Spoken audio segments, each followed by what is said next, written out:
ശ്ലോകം 8. കാമ്യകർമ്മങ്ങൾ ചെയ്യുന്നതിൻ്റെയാണ് പറയുന്നത്. കർമ്മമാർഗത്തെക്കുറിച്ചാണ് പറയുന്നത്. പക്ഷെ ആ കർമ്മമാർഗത്തിലും കാമ്യകർമ്മങ്ങളാണ് പ്രധാനമായിട്ടും.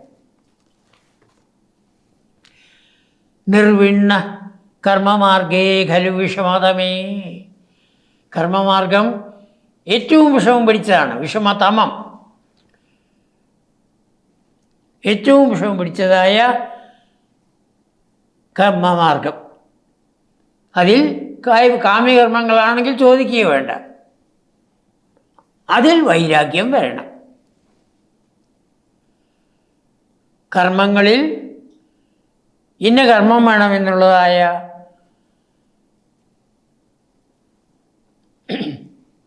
ഇന്ന കർമ്മങ്ങൾ വേണമെന്നോ ഇന്ന ഫലം കിട്ടണമെന്നോ ഒരിക്കലും നമ്മൾ ആഗ്രഹിക്കാൻ പാടില്ല. അതാണ് നിർവിണ്ണനാവുന്നത്. വൈരാഗ്യം വരണം. പിന്നെയോ ത്വൽകഥാദൗ ഗാഠം ജാതശ്രദ്ധ.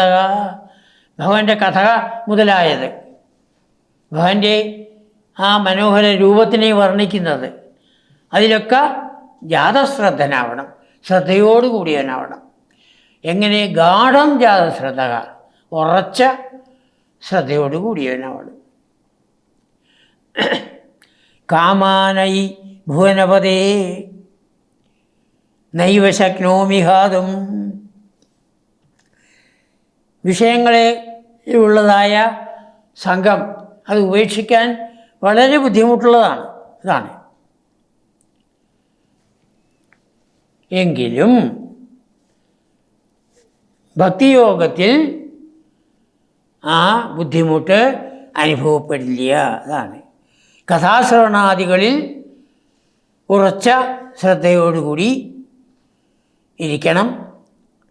അല്ലെങ്കിലോ ആ വിഷയങ്ങളിലുള്ളതായ സംഘത്തെ ഉപേക്ഷിക്കാൻ ശക്തനായി ഭവിക്കുന്നില്ല. അതുകൊണ്ട് നിശ്ചയിക്കൂ. ഭൂയോ നിശ്ചയേന. ഉറപ്പിക്കണം. എന്ത്? ത്വയി നിഹിതമനാഹ.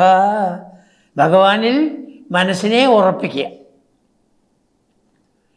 ഞാൻ ഭഗവാന്റെ രൂപത്തിൽ നിന്ന് മനസ്സിനെ വിടില്ല. ഭഗവാന്റെ ലീലകളെ വീണ്ടും വീണ്ടും ഞാൻ മനസ്സിൽ ചിന്തിച്ച് ചിന്തിച്ച് ഉറപ്പിക്കും. എന്നാൽ കർമ്മയോഗത്തിൽ ഉള്ളതായ ആ ബുദ്ധിമുട്ട് ദോഷബുദ്ധിയാ ഭജന്താൻ. ഇത് എനിക്ക് ദോഷത്തെ ചെയ്യുന്നതാണ് എന്ന് മനസ്സിലാക്കി ആ കർമ്മങ്ങളെ ഒഴിവാക്കണം. അതാണ്. എന്നിട്ട് പുഷ്ണീയാം ഭക്തിമേവ. ഭക്തിയെ പോഷിപ്പിച്ചെടുക്കണം. ത്വയി ഹൃദയഗതേ. ഭഗവാൻ നമ്മുടെ മനസ്സിൽ വന്നു കഴിഞ്ഞാൽ മങ്ഷു നങ്ഷന്തി സംഘാഹ. എന്തൊക്കെ ഒട്ടലുണ്ടോ ആ ഒട്ടലുകളെല്ലാം പോകും, സംഘമെല്ലാം പോകും. ഭഗവാനെ മാത്രം വേണമെന്നുള്ളതായ ആഗ്രഹം നമ്മുടെ മനസ്സിലുണ്ടാവും. അതാണ്.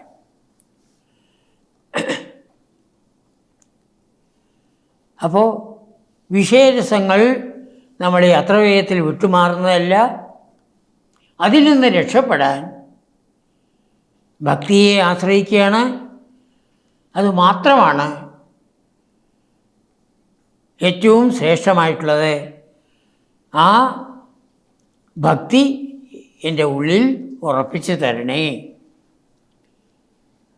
ഭക്തി ഉറച്ചാൽ ത്വയി ഹൃദയഗതേ മങ്ഷു നങ്ഷന്തി സംഘാഹ. എന്തൊക്കെ ഒട്ടലുകളാണോ ഉള്ളത് ആ ഒട്ടലുകളെല്ലാം നശിക്കുന്നതാണ് എന്ന് എനിക്കറിയാം. അപ്പോൾ എന്തിനൊക്കെയാണ് ഇതാവേണ്ടത്? നമ്മളെപ്പോഴും പറയുന്നതായ ഫോർമുല. ആദ്യം എൻ്റെ ശരീരം. ഈ ശരീരം എന്നും ഇതുപോലിരിക്കണം. സാധിക്കുമോ? ഇല്ല. അപ്പോൾ ഒരു മനുഷ്യനായാൽ അവന് 100 വയസ്സാണ് ആയുസ് കൊടുത്തിരിക്കുന്നത്. പുരുഷ ശതായുഹു, ഇതാണ് ഭാഗവതം പറയുന്നത്. 100 വയസ്സ്. അപ്പോൾ അതിൻ്റെ അടുത്തേക്ക് എത്തുമ്പോഴേക്ക് ക്ഷീണം ബാധിക്കും.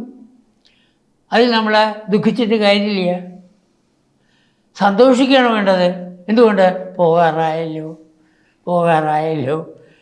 ഈ ബുദ്ധിമുട്ടിനെ അനുഭവിക്കേണ്ടല്ലോ എന്ന് സന്തോഷിക്കണം. അതാണ്.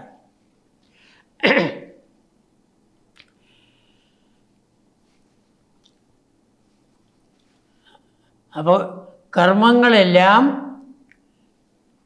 ഒട്ടലുണ്ടാക്കുന്നതാണ് എന്ന് മനസ്സിലാക്കി ദോഷത്തെ പ്രദാനം ചെയ്യുന്നതാണ് എന്ന് അറിഞ്ഞുകൊണ്ട് ദോഷബുദ്ധിയ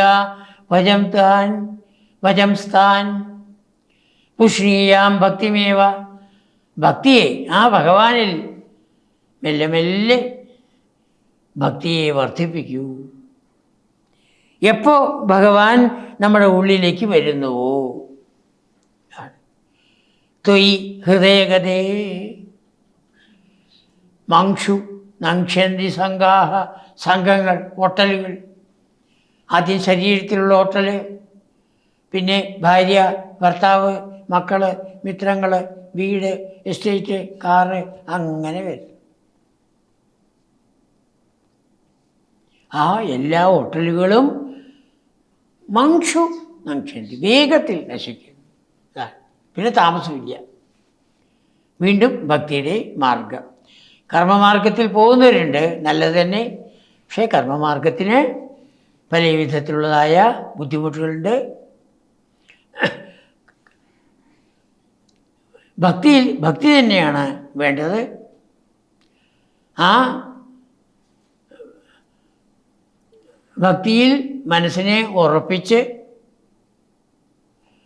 മെല്ലെ മെല്ലെ ഓരോ വിഷയത്തിലുമുള്ളതായ സംഘത്തിനെ പുറന്തള്ളി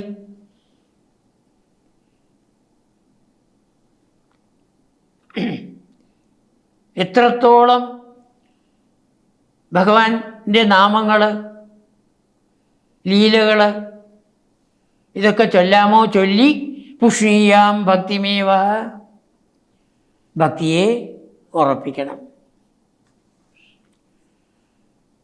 ആസക്തി കളയാൻ ബുദ്ധിമുട്ടുള്ളതാണ്.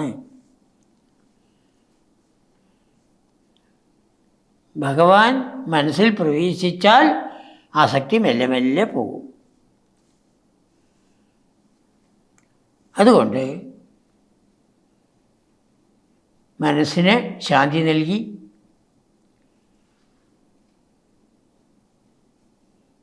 ചിത്തശാന്തി, ത്വയി നിഹിതമന, ചിത്തശാന്തി നൽകി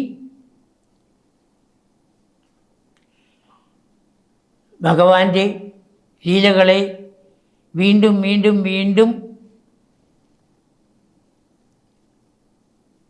വായിച്ച് കേട്ടിട്ട് ആ ഭക്തിയെ എത്രത്തോളം ഉറപ്പിക്കാമോ, അതാണ് പുഷ്ണീയാം. ആ വാക്ക് വളരെ ശക്തിയുള്ള വാക്കാണ്. പോഷിപ്പിക്കണം. ആ പോഷിപ്പിക്കുന്ന സമയത്ത് എന്തൊക്കെ ആസക്തി ഉള്ളിൽ ബാക്കിയുണ്ടോ അതൊക്കെ പോകും. ഏറ്റവും വലിയ ആസക്തി അവനവൻ്റെ ശരീരത്തിനെ നിലനിർത്തുന്ന കാര്യത്തിലാണ്. ആ ആസക്തി മെല്ലെ മെല്ലെ പോകണം.